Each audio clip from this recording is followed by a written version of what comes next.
first thing that seems to affect most people is a sense of shock, a sense of disbelief. This can't be happening to me.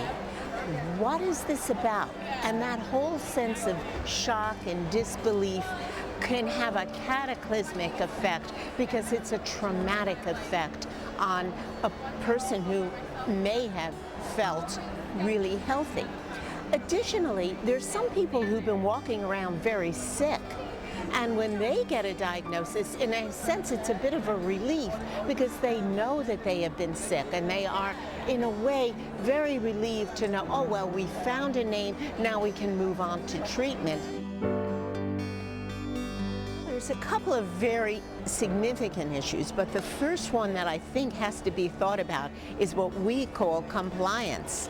Because if a person is diagnosed with a disorder, they just don't leave their doctor's office and head on and all is well. They do have to comply with the medication that is required. They will have to make certain dietary changes.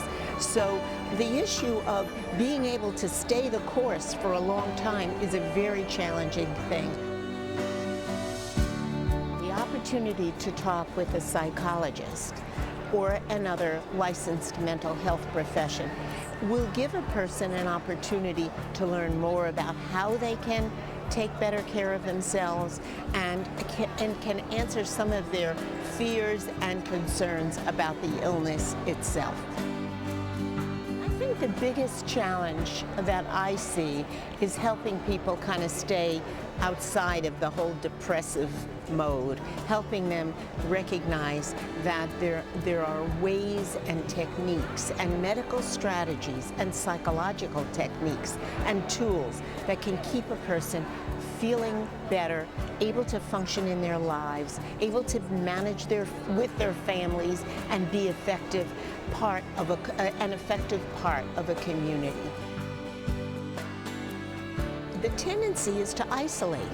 Anything a person can do to not isolate and withdraw, but to reach out and to connect with others is a good mental health strategy right from the beginning.